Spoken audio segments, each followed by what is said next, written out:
तो क्या आप जानना चाहते हैं कि जिन लोगों की सडन डेथ हो जा रही है, जो आपने टीवी पे मोबाइल पर देखा होगा, कई ऐसे सेलिब्रिटी जो अचानक से स्टेज पर गाना गा रहे थे वो डेथ हो गई, कई लोग जो बारात में डांस कर रहे थे वो अचानक से डेथ हो गई, कई लोग बैडमिंटन खेल रहे थे वो अचानक डेथ हो गई। तो क्या हुआ ऐसा उनके साथ में, क्या हुआ होगा कि उनकी अचानक डेथ हो गई इस तरह से, जिसको कि हम हार्ट अटैक आमतौर पे हम समझ रहे हैं। लेकिन जब मैंने एज ए होलिस्टिक और मेटाबॉलिक हेल्थ एक्सपर्ट के तौर पर सारे डेटा सेट्स को और इस पूरी चीज़ों को एनालाइज किया तो एक चौंकाने वाली चीज़ समझ में आती है, इसमें निकल के आई। और वो चौंकाने वाली चीज़ ये थी कि इसमें सभी केसेस में नसों की ब्लॉकेज वाली समस्या नहीं थी, यानी इसमें कुछ और था, और वो था दिल की धड़कन का असामान्य हो जाना। तो दिलों की धड़कन जो है वो असामान्य क्यों हो गई, ऐसा क्या हुआ कि वो इर्रेगुलर हो गई हमारी जो हार्ट की रिदम है, तो ऐसा क्या हुआ। तो मैंने इसके ऊपर एक डिटेल्ड एनालिसिस और डिटेल्ड रिसर्च के द्वारा एक इंटरेस्टिंग डॉक्यूमेंट तैयार किया, जिसके ऊपर हम अभी चर्चा करेंगे कि ऐसे कौन से वो 5 हिडन मार्कर्स हैं जिनके द्वारा आप जान सकते हैं कि ऐसा उन लोगों के साथ में क्यों हुआ होगा, और क्या हम इसके लिए सॉल्यूशन दे सकते हैं इस पूरी समस्या के ऊपर। तो आइए इस मेरे डिटेल्ड रिसर्च एनालिसिस के ऊपर, जो मैंने एक इंटरेस्टिंग डिटेल्ड डिस्कशन तैयार किया है, उसके ऊपर चर्चा करते हैं और जानते हैं इस सारी चीज़ों के बारे में। इमेजिन करें, एक 35 साल का हेल्दी इंसान है, उसने अपना एनुअल हेल्थ चेकअप क्लियर किया, रिपोर्ट एकदम ग्रीन है, कोलेस्ट्रॉल ठीक है और डॉक्टर ने उसे फिट डिक्लेयर कर दिया। राइट। फिर वो जिम जाता है, ट्रेडमिल पर स्पीड बढ़ाता है and with in 10 minutes he collapses. ये अब कोई फिक्शन नहीं रहा, ये वो हॉरिफाइंग रियलिटी है जो हम रोज उन वायरल सीसीटीवी फुटेजेस में देख रहे हैं। एग्जैक्टली। ये सीन्स एक्चुअली ह्यूमन लेवल पर डीपली डिस्टर्बिंग है। पहले काम धारणा थी कि ऐसी मेडिकल इमरजेंसीज या तो हॉस्पिटल्स के अंदर होती हैं या उन लोगों के साथ जो सालों से क्रॉनिकली बीमार है। सही बात है। पर अब जो हम देख रहे हैं वो एक प्रॉपर सडन डेथ एपिडेमिक है। ये हमारी स्ट्रीट्स पर, जिम्स में और उन सेलिब्रेशन हॉल्स में हो रहा है जहां लोग खुशी से बारात में डांस कर रहे होते हैं। ओ गॉड, हाँ। एक मोमेंट सब कुछ नॉर्मल और अगले ही सेकंड बिना किसी छाती के दर्द या वार्निंग के द पर्सन जस्ट ड्रॉप्स। और इसी ट्रेंड ने लोगों के अंदर एक अजीब सा डर पैदा कर दिया है। मुझे लगता है ये डर और भी रियल तब हो जाता है जब हम उन आइकॉन्स को देखते हैं जिन्हें हमने रिसेंटली खोया है। सिद्धार्थ शुक्ला सिर्फ 40 साल के थे, पुनीत राजकुमार 46 की एज में। बिल्कुल, म्यूजिकल लेजेंड केके को देखिए। हाँ, केके, वो 53 इयर्स ओल्ड थे जब उनका स्टेज परफॉर्मेंस के ठीक बाद कोलैप्स हुआ। और राजू श्रीवास्तव 58। इन सभी केसेस में एक बहुत क्लियर कॉमन थ्रेड है कि वो फिजिकली एक्टिव थे, राइट, एक्टिव थे, फिटनेस एंथुसियास्ट थे, और सबसे बड़ी बात उनके रीसेंट मेडिकल रिपोर्ट्स बिल्कुल नॉर्मल थी। तो चल क्या रहा है? यही वो वैलिडेशन है जो लोगों को सोचने पर मजबूर कर रही है। देखिए, ये एपिडेमिक अब सिर्फ 50+ एज का इशू नहीं रहा, जहां हम उम्र को ब्लेम कर देते थे। शरद मिश्रा की जो डीप डाइव एनालिसिस है वो क्लियरली दिखाती है कि ये 25 से 60 साल के एज ग्रुप को ब्रूटल प्रिसिजन के साथ स्ट्राइक कर रहा है। ब्रूटल प्रिसिजन, ये काफी भयानक फ्रेज है। एक्चुअली है। यंग, हेल्दी दिखने वाले लोग जो ठीक खा रहे हैं वो इसका डायरेक्ट शिकार बन रहे हैं। तो यहाँ पर एक काफी रिलेटेबल सवाल उठता है। अगर एक एक्टिव इंसान जिसको कोई ब्लॉकेजेस नहीं है, जिसकी आर्टरीज क्लियर हैं और लैब रिपोर्ट ग्रीन जोन में है, राइट, और फिर भी वो अचानक मिड डांस या मिड बैडमिंटन मैच कोलैप्स हो रहा है, तो क्या हमारा मेडिकल सिस्टम गलत जगह प्रॉब्लम ढूंढ रहा है? ये बहुत वैलिड सवाल है। शरद मिश्रा की एनालिसिस का कोर बेसिस ही यही ऑब्जर्वेशन है। हमारी सोसाइटी और इनफैक्ट हमारा preventive health care system heart health का मतलब सिर्फ और सिर्फ नो ब्लॉकेजेस मानकर बैठा है कि प्लैक नहीं है तो सब ठीक है। एग्जैक्टली। अगर आपकी आर्टरीज क्लियर हैं तो डॉक्टर कहता है आप सेफ हैं। मेडिकली स्पीकिंग यही सबसे बड़ा ब्लाइंड स्पॉट है। हमें इस ऑर्गन के फंक्शन को मैकेनिकली 2 अलग सिस्टम्स में डिवाइड करके समझना पड़ेगा। ओके, तो अगर मैं इसको एक simple day to day context में रखूं, जैसे किसी घर को चलाने के लिए 2 सिस्टम्स होते हैं ना? हाँ बिल्कुल। एक होता है पानी के पाइप्स का सिस्टम, यानी प्लम्बिंग, जहां से फ्लो मेंटेन होता है, और दूसरा होता है बिजली के तार का सिस्टम, वायरिंग, जिससे लाइट्स और अप्लायंसेस चलते हैं। ये एनालॉजी हार्ट के फंक्शन को परफेक्टली मैप करती है। जब हम कन्वेंशनल हार्ट अटैक की बात करते हैं तो वो प्योरली प्लम्बिंग का इशू है। हार्ट को ब्लड सप्लाई करने वाली पाइप्स में कोलेस्ट्रॉल जमा होता है और वो ब्लॉक हो जाती हैं, जो कि एक स्लो प्रोसेस होता है। राइट। ये प्रोग्रेसिव प्रोसेस है। इसकी सबसे इंपॉर्टेंट बात यह है कि जब प्लम्बिंग ब्लॉक होती है तो बॉडी डेस्परेटली वार्निंग्स देती है। इंसान को चेस्ट पेन होता है, हैवी स्वेटिंग होती है। आज हमारी जितनी भी डायग्नोस्टिक्स हैं, जैसे एंजियोग्राफी या ईसीजी, ये सब लार्जली इसी प्लम्बिंग को चेक करने के लिए है। पर जो हम इन सीसीटीवी फुटेजेस में देख रहे हैं, वहां तो इंसान को वार्निंग मिलने का या छाती पकड़ने का वक्त ही नहीं मिलता। वो बस चलते चलते स्विच ऑफ हो जाता है। क्योंकि वो प्लम्बिंग फेलियर है ही नहीं। वेट, क्या? वो सडन कार्डियक अरेस्ट है, और यही शरद मिश्रा की रिसर्च का फोकस है। सडन कार्डियक अरेस्ट प्लम्बिंग का नहीं, वायरिंग का फेलियर है। ओह, वायरिंग का। हाँ, मेडिकल टर्म में इसे अरिथमिया कहते हैं, यानी हार्ट का इलेक्ट्रिकल शॉर्ट सर्किट। हार्ट के अंदर एक नेचुरल पेसमेकर होता है जिसे ऐसे नोड कहते हैं।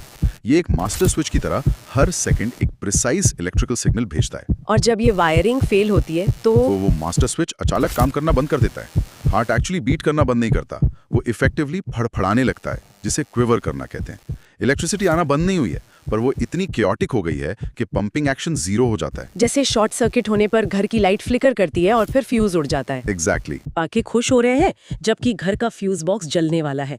हम कार्डियोलॉजी क्लिनिक से कैजुअली निकलते हैं पर अपने इलेक्ट्रिकल सर्किट्स को पूरी तरह इग्नोर कर देते हैं। क्योंकि रूटीन चेकअप्स में उन इलेक्ट्रिकल मार्कर्स को मेजर करने का कोई स्टैंडर्ड क्राइटेरिया इंक्लूड ही नहीं किया गया है। यही वजह है कि नॉर्मल रिपोर्ट्स वाले लोग कोलैप्स हो रहे हैं, क्योंकि उनकी वायरिंग चेक ही नहीं हुई। ये तो मतलब ये सिस्टम का बहुत बड़ा फ्लॉ है।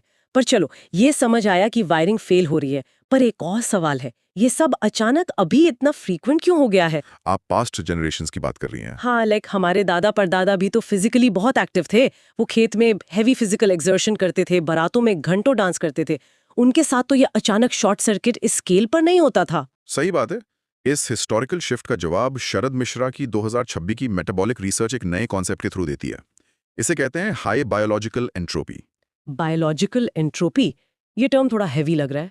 आई मीन सिंपली पुट, आज का मॉडर्न इंसान चाहे बाहर से फिट दिखे, अंदर से एक डीप इंटरनल क्योस और फ्रिक्शन में जी रहा है। हमारा इंटरनल सिस्टम आज एक डबल स्ट्रेस ट्रैप में फंसा हुआ है। Double stress? पहला क्या है? पहला और सबसे बड़ा स्ट्रेस है मेंटल स्ट्रेस। एक एवरेज वर्किंग प्रोफेशनल के दिन को इमेजिन करें।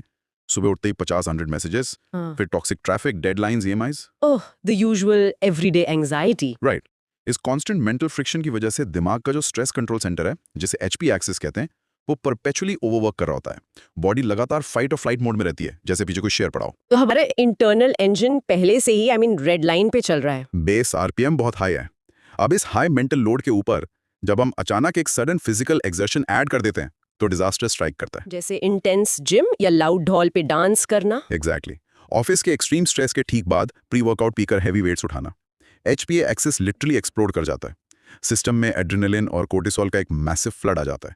इसे फेटल सर्ज कहते हैं। वाओ। और अगर हार्ट की इलेक्ट्रिकल कंडक्शन, वो वायरिंग जिसके बारे में हम बात कर रहे थे, अगर वो कमजोर है तो यह सडन एड्रेनलिन सर्ज उस फ्रैजाइल वायरिंग को ओवरवेल्म कर देता है। एक फेटल अरिथमिया ट्रिगर होता है और इंसान कोलैप्स हो जाता है। ये सच में टेरिफाइंग है। लोग एक्चुअली अपना ऑफिस का स्ट्रेस रिलीव करने के लिए ही तो जिम जाते हैं।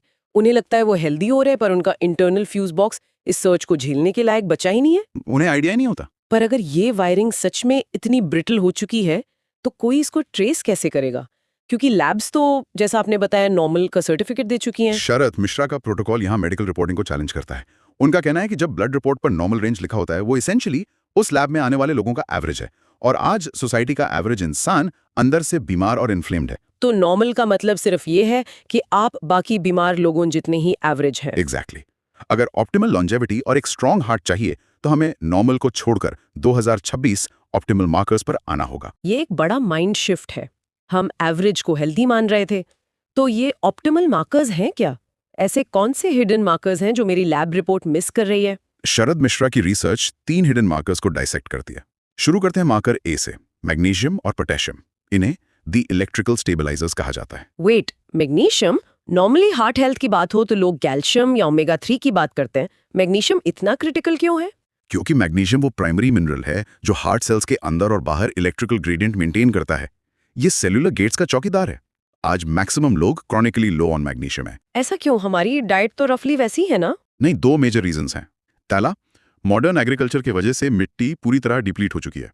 पालक या सब्जियों में नेचुरली मैग्नीशियम बचा ही नहीं है। और दूसरा, हमारी हाई कार्ब डाइट बचे कुचे मैग्नीशियम को फ्लश आउट कर देती है। आई सी। तो अगर वापस उसी एनालॉजी पर जाऊं, बिना मैग्नीशियम के मेरा हार्ट एक ऐसे फॉल्टी फ्यूज बॉक्स जैसा है जिसमें अर्थ वायर मिसिंग है। इलेक्ट्रिसिटी तो है पर स्टेबलाइज करने वाला कोई नहीं। बिल्कुल सही। तो एड्रेनलिन का वो पावर सर्ज, चाहे जिम से हो या डांस से, वो सीधा फ्यूज उड़ा देगा क्योंकि स्टेबलाइजर्स मिसिंग है। हाँ, और बायोलॉजिकल टर्म्स में सेल्स हाइपर एक्साइटेबल हो जाते हैं। उन छोटे इलेक्ट्रिकल सिग्नल्स पर फायर करने लगते हैं जिन पर उन्हें चुप रहना चाहिए। इसी से हार्ट क्विवर करने लगता है। ओके, तो मार्कर ए है मैग्नीशियम और पोटेशियम। फ्यूज बॉक्स स्टेबलाइज हो गया, पर उन एक्चुअल फिजिकल वायर्स का क्या जो हार्ट तक इलेक्ट्रिसिटी ले जा रही हैं? यहाँ आता है मार्कर बी। ये है होमोसिस्टीन, जिसे रिसर्च द नर्व इरिटेंट कहती है। होमोसिस्टीन, ये टर्म मैंने ब्लड टेस्ट रिपोर्ट्स में रेयरली नोटिस किया है। डॉक्टर्स इस पर फोकस नहीं करते शायद। रेयर इसलिए क्योंकि लैब रेंज कहती है कि होमोसिस्टीन 15 तक बिल्कुल नॉर्मल है और डॉक्टर बस टिक मार्क लगा देते हैं। लेकिन शारद एम की रिसर्च कहती है कि कंप्लीटली सेफ वायरिंग के लिए ये रेंज 7.0 से कम होनी चाहिए। वेट, 7 से कम? लैब कह रही है 15 ठीक है और ऑप्टिमल रेंज आधी से भी कम है। यही धोखा है। हाई होमोसिस्टीन ब्लड वेसल्स की अंदरूनी लाइनिंग पर एक सैंडपेपर या रेगमाल की तरह रगड़ खाता है। इमेजिन करें आपके घर के मेन वायर्स पर कोई लगातार सैंडपेपर रब कर रहा है। तो वायर्स के ऊपर की जो प्रोटेक्टिव इंसुलेशन होती है वो छील जाएगी। हाँ, वो फ्रे हो जाएगी। और अगर नंगे वायर्स आपस में टच होंगे या स्ट्रेस के वक्त फ्लूइड्स के कांटेक्ट में आएंगे तो क्या होगा? Direct short circuit. वही हार्ट में होता है। एक तीरा के होमोसिस्टीन लेवल वाले को लैब ग्रीन सिग्नल दे रही होती है, जबकि अंदर ही अंदर उसकी वायरिंग कंटिन्यूअसली फ्रे हो रही होती है। एक टिकिंग टाइम बॉम्ब। ये लिटरली गूज़बम्प्स लाने वाली बात है। लैब जैसे ग्रीन फ्लैग दे रही है वो एक्चुअली सैंडपेपर इफेक्ट है। तीसरा माँ का क्या है फिर? तीसरा है HbA1c और ग्लाइकेशन। इसे द स्टिकी सिग्नल कहते हैं। HbA1c तो काफी कॉमन है ना, ब्लड शुगर का 3 महीने का एवरेज देखने के लिए करते हैं। हाँ, पर यहाँ भी नॉर्मल का नैरेटिव फ्लॉड है। अगर किसी का HbA1c 5.5% आता है, लैब रिपोर्ट उसे ग्रीन दिखाती है कि आप सेफ हैं, लेकिन रिसर्च बताती है कि 5.5% भी बॉडी में इंटरनल कैरमलाइजेशन का साइन है। इंटरनल कैरमलाइजेशन, जैसे शुगर को हीट करके हम स्टिकी कैरमल बनाते हैं, वैसा कुछ? टेक्निकली हाँ, बिल्कुल वैसा ही। एक्सेस शुगर मॉलिक्यूल्स प्रोटीन्स पर चिपककर उन्हें क्रॉस लिंक को स्टिफ बना देते हैं। अब सोचिए, हार्ट का पेसमेकर जो प्रोटीन्स का बना है, जब उस पर एक्सेस शुगर चिपक जाएगी तो क्या होगा? तो जो इलेक्ट्रिकल सिग्नल्स लाइटनिंग फास्ट होने चाहिए थे वो इस स्टिकी कोटिंग की वजह से डिले होने लगेंगे। एग्जैक्टली, सिग्नल स्लगिश और एरेटिक हो जाता है, टाइमिंग मिसफायर होती है। ओह मैन, तो जो लोग अपनी 5.5% HbA1c की रिपोर्ट देखकर खुश होकर मिठाई खा रहे हैं, वो एक्चुअली अपने हार्ट के पेसमेकर को और स्टिकी और स्लो बना रहे हैं। ये एक मैसिव वेकअप कॉल है। और इसी पॉइंट से एक सबसे बड़ी फाइंडिंग निकल कर आती है। आज के वक्त में क्रोनोलॉजिकल एज, यानी आप कितने साल के हैं, वो मैटर ही नहीं करती। जो मैटर करती है वो है आपकी मेटाबॉलिक एज। मेटाबॉलिक एज मतलब मेरी इंटरनल वायरिंग फिजिकली कितनी पुरानी हो चुकी है इस फिक्शन की वजह से। राइट।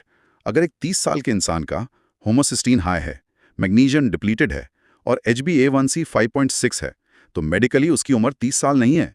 उसकी वायरिंग किसी 80 साल के बुजुर्ग जैसी ब्रिटल हो चुकी है। I mean, ये पूरी तरह एक्सप्लेन कर देता है कि 25-30 साल के यंगस्टर्स क्यों कोलैप्स हो रहे हैं। बाहर से बाइसेप्स और एब्स दिख रहे हैं, पर इंटरनली वो हाई हीट पर मेल्ट हो रहे हैं। अंदर उनका सिस्टम शॉर्ट सर्किट के एक्सट्रीम एज पर है। तो देखिए, सिर्फ डर पैदा करना हमारा मकसद नहीं है। अगर हमें पैथोलॉजी समझ आ गई है तो इसको रोकने का सोल्यूशन क्या है? शरद मिश्रा की रिसर्च क्या एक्शनेबल स्टेप्स बताती है? रिसर्च एक 3 स्टेप प्रोटेक्शन प्लान देती है। पहला स्टेप है इलेक्ट्रोलाइट ऑप्टिमाइजेशन। पर ध्यान रहे, सिर्फ पानी या शुगर वाले स्पोर्ट्स ड्रिंक्स पीना काफी नहीं है। तो क्या चाहिए? हमें राइट फॉर्म ऑफ मैग्नीशियम चाहिए। मार्केट वाला सस्ता मैग्नीशियम ऑक्साइड अब्सॉर्ब नहीं होता। हमें मैग्नीशियम मैलेट या ग्लाइसिनेट चाहिए, जो डायरेक्ट सेल मेम्ब्रेन्स क्रॉस करके हार्ट टिश्यूज तक पहुंचे। साथ में पोटेशियम रिच फूड्स। ओके, तो राइट केमिकल फॉर्म जरूरी है ताकि फ्यूज बॉक्स स्टेबलाइज हो। दूसरा स्टेप क्या है उन लोगों के लिए जो डेली हेवी जिम जाते हैं या वीकेंड पार्टीज करते हैं? उनके लिए स्टेप 2 लाइफ सेविंग है। इसे कहते हैं द वेगस रीसेट। किसी भी सडन हाई इंटेंसिटी एक्टिविटी से ठीक पहले सिर्फ 2 मिनट डीप डायफ्रामेटिक ब्रीदिंग करनी है, पेट से गहरी सांस। वेट, सो किसी लाउड शादी में डांस फ्लोर पर जाने से पहले मैं 2 मिनट आंखें बंद करके डीप ब्रीदिंग करूं? लोग तो अजीब सोचेंगे ना कि मैं क्या कर रही हूं। लोग क्या सोचते हैं वो सेकेंडरी है। प्राइमरी ये है कि आपका HPA एक्सिस रेगुलेट हो रहा है। ये 2 मिनट का ब्रीदिंग वेगस नर्व को टोन करता है, सिस्टम को ग्राउंड करता है और दिमाग को बताता है कि हम किसी शेर से नहीं भाग रहे हैं। ये उस फेटल एड्रेनलिन सर्ज को ब्लंट कर देता है। वाओ, एक simple breathing trick short circuit trigger को फिजिकली रोक सकती है। और आखिरी तीसरा स्टेप है the wiring audit. Routine lipid profile के आगे बढ़िए। अपना होमोसिस्टीन और हाई सेंसिटिविटी CRP यानी HSCRP स्पेसिफिकली टेस्ट करवाएं। और अगर रिपोर्ट्स ऑप्टिमल रेंज में नहीं आती हैं तो अपने डॉक्टर के साथ बैठकर अर्जेंट रिपेयर प्रोटोकॉल स्टार्ट करें। बी विटामिन सप्लीमेंटेशन और डाइट चेंजेस के थ्रू होमोसिस्टीन कम करें। जब तक ये ऑडिट नहीं होगा, आप अंधेरे में हैं। तो इस पूरे डिस्कशन से एक चीज तो क्रिस्टल क्लियर निकल कर आती है, सडन डेथ की जो हार्ट ब्रेकिंग स्टोरीज है वो कोई आसमान से गिरी हुई बैड लक नहीं है, ना ही ये ऊपर वाले की मर्जी है जैसे हम खुद को दिलासा देते हैं। बिल्कुल नहीं। ये completely ignored chronic metabolic friction का डायरेक्ट। तो दोस्तों, जैसा कि आपने मेरी डिटेल्ड एनालिसिस और रिसर्च की जो चर्चा में आपने सुना कि हार्ट की जो प्रॉब्लम है वो केवल हार्ट ब्लॉकेज की प्रॉब्लम नहीं है, नसों के ब्लॉकेज की प्रॉब्लम नहीं थी, बल्कि वायरिंग की समस्या है। यानी हार्ट की जो बीट है, जो रिदम है, उसके इम्बैलेंस हो जाने की, उसके पूरी तरह से बदल जाने की समस्या है। क्या आप अपनी हार्ट हेल्थ और हार्ट वायरिंग को चेक करना चाहते हैं? इसके लिए मैंने हार्ट वायरिंग हेल्थ की एक चेकलिस्ट तैयार की है 2020-26, जिसमें कि जो भी मार्कर्स हमने डिस्कस किए, चाहे वो मार्कर होमोसिस्टीन हो, चाहे वो HbA1c हो, मैग्नीशियम, पोटेशियम हो, इनकी ऑप्टिमम रेंज क्या हो सकती है और आपके लिए कौन सी ऑप्टिमम रेंज होगी, उसके बारे में डिस्कस किया। और इसकी PDF प्राप्त करने के लिए आप कमेंट में हार्ट लिख सकते हैं। अभी हार्ट लिखेंगे तो आपको इसका लिंक आ जाएगा आपके पास और उसको आप डाउनलोड कर सकते हैं इस PDF को। तो अपने सेहत का ख्याल रखने के लिए आपको खुद एक स्टेप आगे बढ़ना होगा और आपको एक कदम आगे बढ़ाना होगा। सिंपली कमेंट करना है, और भी कोई भी आपका कमेंट है इस पूरी डिस्कशन को लेके, आप कुछ और जानना चाहते हैं तो कृपया आप इस कमेंट में डालें। मैं पर्सनली आपके हर एक क्वेश्चन का आंसर दूंगा। तो आइए मिलते हैं फिर अगले वीडियो में किसी नए टॉपिक के साथ में और एक नए खोज के साथ में, एक नई रिसर्च के साथ में। Thank you.